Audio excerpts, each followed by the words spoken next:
for my family, for this project that I've taken on, this undertaking. It is very close to my heart. You mentioned, Bishop, that you've seen me, a lot of people have seen me grow up, and it's a very difficult thing to do, to grow up in front of the public and make mistakes in front of the public. I was a young girl that believed very much 1 + 1 = 2, 2 + 2 = 4. You follow the rules. I went to church every Sunday. But it wasn't until I went through a difficult time in my life that I really developed a relationship with God. Amen.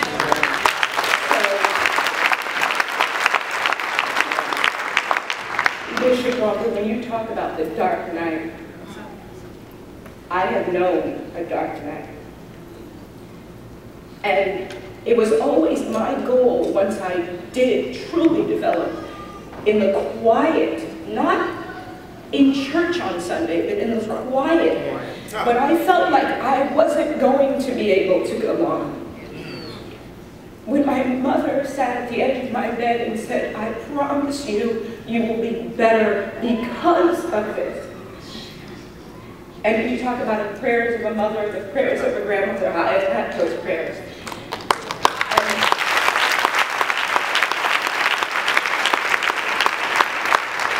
It has been my goal in my life to try very hard to be better because of the difficulty.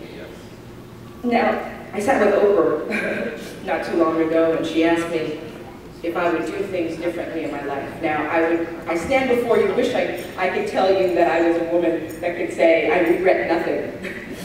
But I have to say I'm a person that goes over and over in my mind, trying to get things right, believing that I could do what I could, everything I could, but I realize that it is not by my might, that there's nothing that I can in fact do. That I needed to try a little softer and let God do it for me. I know miracles. I know He will work out. He will work out things. But I said to Oprah, sitting next to her in a chair, and I realized I have a son that's going to be 19 tomorrow, and I have another son that just turned 13 years old, and I always say I'm a recovering perfectionist. And I realized I'm not perfect, I'll never be perfect, but I like who I am today. Amen. I'm a compassionate person, I'm a loving woman, I'm a loving mother, I'm a loving daughter, I'm a loving friend, and I get up every day trying to be that person. So I said to her, if I had to go through everything that I went through to get to where I am today, if I would walk through the fire again and again and again and again and again and again.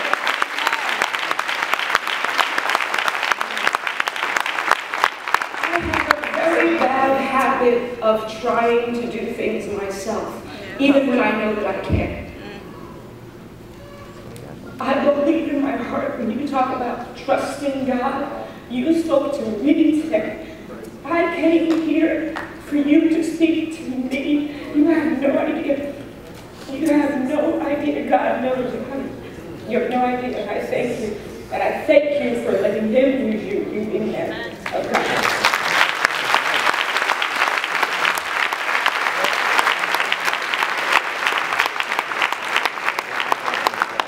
So I am going to continue to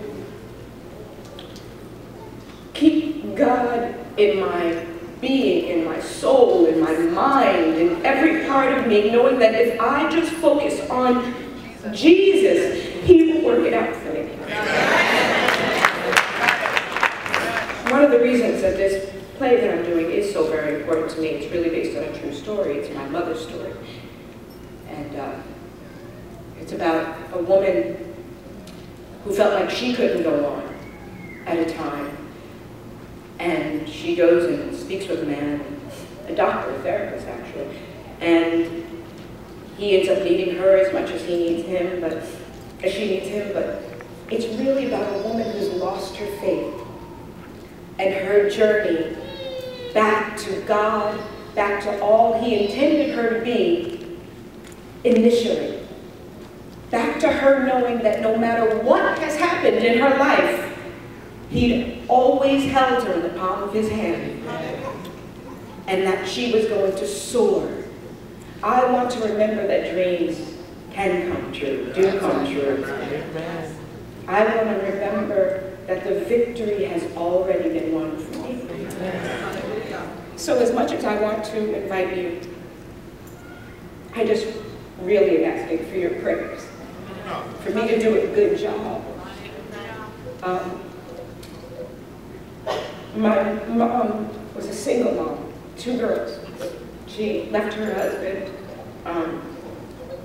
She had me when she was 18, my sister 20. My father actually told my mom if she left, she was going to have to be a whore on the street to raise us. But my mother didn't believe that. She believed that education was the great equalizing factor in the American world. Business. She gave us the very best education that she could. I graduated from high school at 15. I graduated from college at 19. I defied by her hard work, her grace, her prayers, what my own father sort of put on us. So it was very difficult for me, and I'll share this with you, that there was a time in my life where I felt that I had brought difficulty to her life after knowing that she had done so much for us. And that's such a guilt that I live with. So in many respects, although she says to me, I've helped make her the person that she is, and she thanks me, but in many respects, this is my gift to her, to tell her story. She loves God so much, and I won't go on much longer, but I would like to just invite you, but also offer your prayers for me that I'm able to do a good job. Thank you very much.